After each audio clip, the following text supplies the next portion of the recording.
Petrol में 20% ethanol blending मामले में शुरू हुआ विवाद बढ़ता जा रहा है। सरकार का कहना है कि इससे गाड़ियों को कोई नुकसान नहीं होगा। टेस्टिंग के बाद ही इसे मार्केट में लाया गया है, जबकि विपक्ष E20 फ्यूल पर मोदी सरकार की घेराबंदी कर रहा है। इन सब के बीच सरकार के आर्थिक सलाहकार ने ही E20 फ्यूल पर सवाल उठा दिए हैं, जिसके बाद सरकार घिरी हुई दिखाई दे रही है।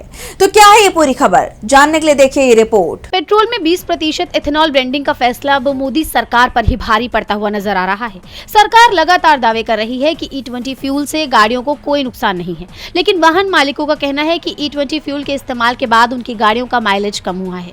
E20 फ्यूल पर विपक्ष ने भी सरकार के खिलाफ मोर्चा खोला हुआ है और अब सरकार के मुख्य आर्थिक सलाहकार वी अनंत नागेश्वरन का कहना है कि E20 पेट्रोल से गाड़ियों में नुकसान हो रहा है। पुराने टू व्हीलर्स के लिए E10 पेट्रोल की बिक्री फिर से शुरू करनी चाहिए।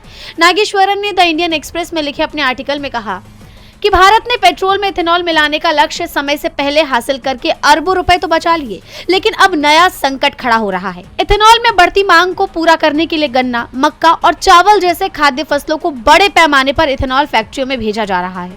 अगर एथेनॉल बनाने वाली कंपनियां ज्यादा दाम देकर मक्का खरीदने लगेंगी तो पोल्ट्री और डेयरी इंडस्ट्री के लिए चारा महंगा हो जाएगा। नतीजा ये होगा कि अंडे, चिकन और दूध के दाम बढ़ेंगे, जिससे सीधे तौर पर खाद्य महंगाई को बढ़ावा मिलेगा।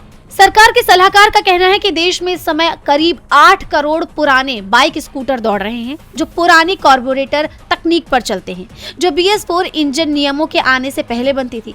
सरकार अब पेट्रोल में 20% एथेनॉल मिलाकर बेच रही, लेकिन पुराने कार्बोरेटर वाली गाड़ियां इस E20 पेट्रोल पर ठीक से नहीं चल पाती।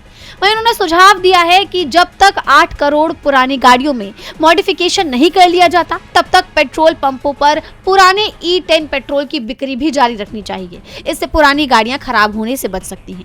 वहीं अब जिस तरह सरकार के सलाहकार ने ही E20 की खामियों को उजागर किया है, उससे सरकार की मुश्किलें बढ़ना तय है। DB लाइव की रिपोर्ट।